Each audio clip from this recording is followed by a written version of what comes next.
Am I gonna lose my job? Hey, I am Chuck the bureaucrat, and just yesterday, 2 of you reached out with concerns about your probationary status during a federal reduction in force. And the cause for concern was that these folks had recently taken new jobs, supervisory jobs, and although both of them had been working for the federal government for years, that new supervisory position had required them to do a probationary period. Now, if you're familiar with how federal agencies prioritize personnel cuts when they're doing a reduction in force, you'll know that there's 3 tiers of tenure, and that the lowest tier is probationary employees. Thus, these people were concerned that they were going to lose their jobs because of that probationary status associated with their supervisory position. Well, the bottom line,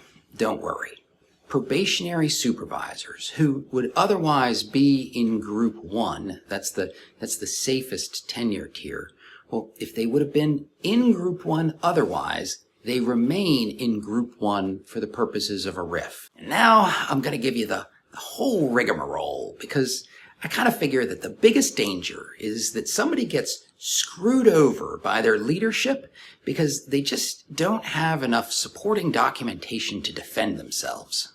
And I certainly don't want that to be you. All right, so first off, U.S. Code Title V, Section 3321 directs the President to make policy for 2 probationary periods. One for employment into the competitive service, and then another upon initial appointment as a supervisor. And then the Code of Federal Regulations directs the heads of agencies to establish the length of that supervisor's probationary period. The idea of the supervisor's probationary period is to allow agencies to pull people out of leadership positions if they don't perform well. But according to the Office of Personnel Management, that almost never happens. In fact, that's one of the reasons why when somebody gets placed into one of these probationary periods, they're told, oh, don't worry about it.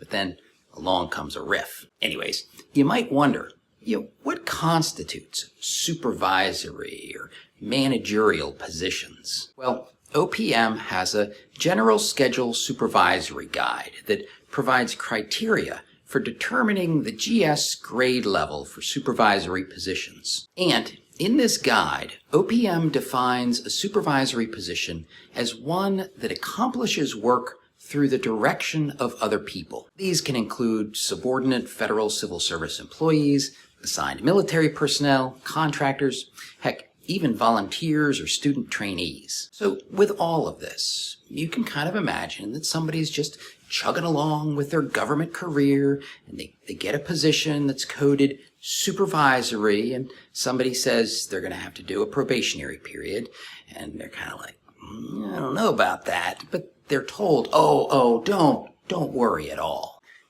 But what if there's a RIF? I mean, did I just screw myself by taking a job with greater responsibility? Well, no, and here's why. Title V, Part 351 of the Code of Federal Regulations covers reductions in force. Section 351.501 gives the order of retention, and paragraph B1 says 2 important things. First, it says that Tenure Group 1 includes career employees who are not serving a probationary period. But then it immediately clarifies that a supervisory employee serving a probationary period that was required by Part 315 is in Group 1 if the employee would otherwise be eligible to be included in Group 1. Pretty nice, huh? I mean, granted, the CFR is written by the executive branch, so it can be revised at any time, but I don't think anybody's seriously eyeballing this particular protection. In fact, I'm suspicious that the bigger risk is mid-level management who don't know how to navigate federal documents. You know, the kind that they just make it up as they go along and they assume that everybody else is doing exactly the same thing. So, if you want to protect yourself, it pays to get good at connecting those documents. And if you want to see a little bit about how I do that, watch this video.